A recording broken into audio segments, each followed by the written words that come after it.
route to take to ensure that this issue about June 25th does not recur? Depending on what happens next tomorrow, it could recur again next year. Well, I wouldn't say that Parliament didn't do a probe, but it might have been not a public one and might be a silent one. I think there are several things and changes that my colleagues will say have happened in Parliament since June last year. Many things changed. Actually, one of the major things that you may know is that also the media center was moved from inside the Parliament to outside the Parliament.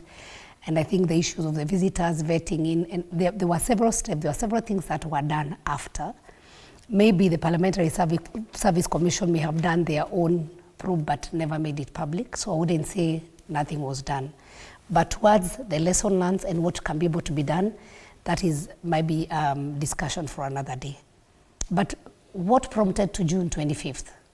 It was again our own conduct, how we spoke to people, recklessness, and as we got this bill that came in, we were not able to explain, and as Elachi has said, when a bill comes to Parliament, it comes in as fresh, it's first reading, there are so many things, and we have a chance to interrogate and remove, and that's what happened. By the time we were coming for second reading, and even the report to be tabled in Parliament from the Finance Committee, already people had, made up their own opinion and they were not ready to listen to anything else. How we handled the communication, everything, I think I've said that before. It is a lesson that we learned, and I think with this year's finance bill, there was a lot of efforts even trying to do the Bunge la Mwananchi. I saw the finance minister even engaging the young people.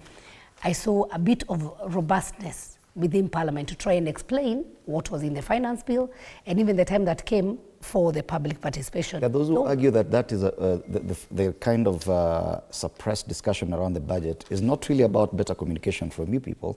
It's simply because of the suppression of the freedoms and the kind of police brutality that we've seen. That's why probably more Kenyans are not interested in discussing the budget. The only suppression was, maybe what we would call suppression is on that lady who was arrested. But at least there was better interaction. Remember the last time, there was one media house that held a discussion about the finance bill, and even the chair of budget, the chair of finance was not there. I think they sent my chair, Mutunga, who had no idea.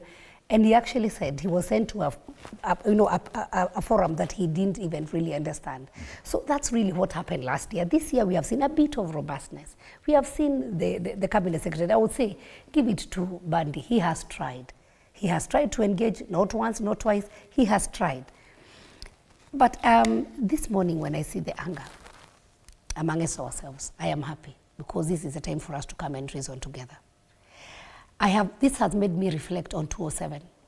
And when 2007, when we were at KICC, I was a journalist and I was at KICC.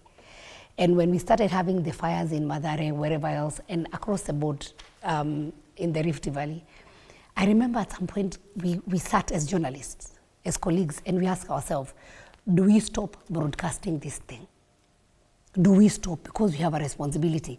But the sentiment that come in, when you are there, you're only a reporter.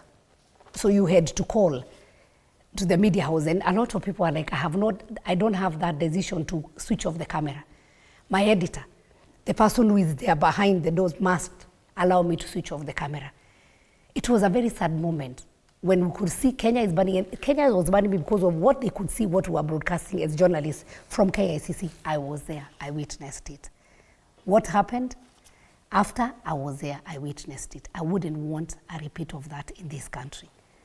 So it is a good opportunity for us to come and reason together. I am happy when Mheshimiwa has said we can block the city. And we say anybody coming with machete, and those people who are coming with motorbikes, we block them. But are we again going to incite the young people and say the government is stopping you from demonstrating from your right? So if we as leaders, we can say, let us block the city, protect the city, and we are speaking with one voice, because deep within our hearts, we know that is what is good for Nairobi, that is what is good for Kenyans, that is what is good for our young people. And my prayer is that we are not going to lose any other life, that our children will remain protected. So when such a decision comes, and I think the problem and why we've not had really a lot of progress is politicizing everything. But then we forget, when Parliament was hit, that time they didn't care whether Elachi voted yes or no. Yeah. Parliament was attacked. It didn't matter where you voted. Even the ones who tried to go outside, that they were going to join the protesters. No one was safe. No one was safe. So a time will come. It doesn't matter which political side you support, but no one is going to be safe. So before we get there, why don't we have a conversation, and this kind of a conversation, reason together and ask ourselves, what issues are our young people asking? How are we able to address them with dignity without talking down on them? You know, which forums, instead of the streets, is the street the last solution? Which forums can we create for these young people to come and say, we are upset with you because of 1, 2, 3.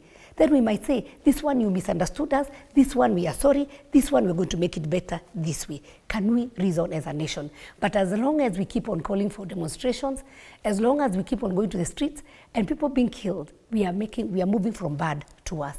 We need to reason together. We need to create this forum. We need to allow our young people, give them spaces where they can come and speak with one voice. And also, we can be able to also listen to us. But right now, no one is listening to the other. Right. And you know the kind of young people we have now, they do a lot of research. They have a lot of information in their hands. So we can no longer dismiss them. We can no longer assume they are children. They are not. Yes, they are children, we give birth to them. My children are that age. They are no longer children, they are adults. And we feel you are suppressing our voice, you are not listening to us. So we must create an opportunity and a fora that we tell them, please, let's leave the streets, let's come, we reason together. And that's how this